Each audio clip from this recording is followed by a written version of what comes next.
हरे कृष्णा। माघ मास महात्म्य अध्याय 7। चित्रगुप्त ने उन दोनों के कर्मों की आलोचना करके दूतों से कहा कि बड़े भाई कुंडल को घोर नरक में डालो और दूसरे छोटे भाई विकुंडल को स्वर्ग ले जाओ, जहाँ उत्तम भोग हैं। तब एक दूत तो कुंडल को नरक में फेंकने के लिए ले गया और दूसरा दूत बड़ी नम्रता से कहने लगा कि हे विकुंडल, चलो तुम अपने अच्छे कर्मों से स्वर्ग को प्राप्त होकर अनेक प्रकार के भोगों को भोगो। तब विकुंडल बड़े विस्मय के साथ मन में संशय धार करके दूत से कहने लगा कि हे यमदूत, मेरे मन में बड़ी आशंका उत्पन्न हो गई है, अतएव मैं तुमसे कुछ पूछता हूँ। कृपा करके मेरे प्रश्नों का उत्तर दो। हम दोनों भाई एक ही कुल में उत्पन्न हुए, एक जैसे ही कर्म करते रहे। दोनों भाइयों ने कभी कोई शुभ कार्य नहीं किया, फिर एक को नरक क्यों प्राप्त हुआ?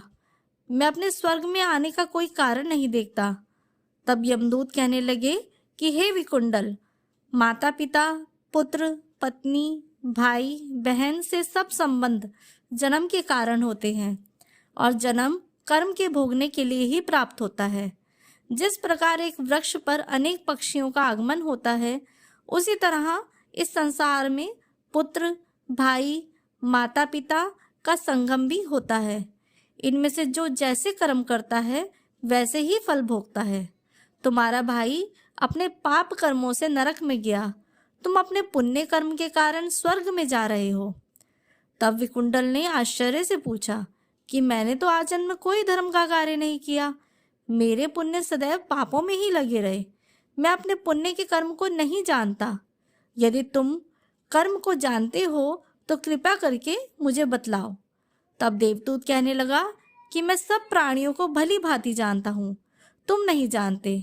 सुनो, हरिमित्र का पुत्र सुमित्र नाम का ब्राह्मण था, जिसका आश्रम यमुना नदी की दक्षिणोत्तर दिशा में था।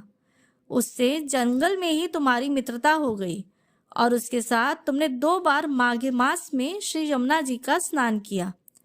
पहली बार स्नान करने से तुम्हारे सब पाप नाश हो गए और दूसरी बार स्नान करने से तुमको स्वर्ग की प्राप्ति हुई।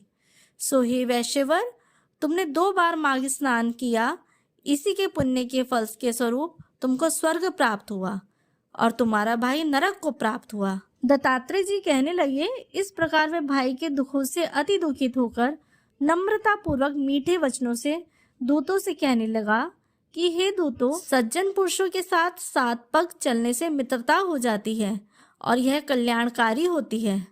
मित्र प्रेम की चिंता ना करते हुए तुम मुझको इतना बताने की कृपा करो कि कौन से कर्म से मनुष्य यमलोक को प्राप्त नहीं होता, क्योंकि तुम सर्वज्ञ हो। हरे कृष्णा। माघ मास महात्म्य अध्याय 7 समाप्त।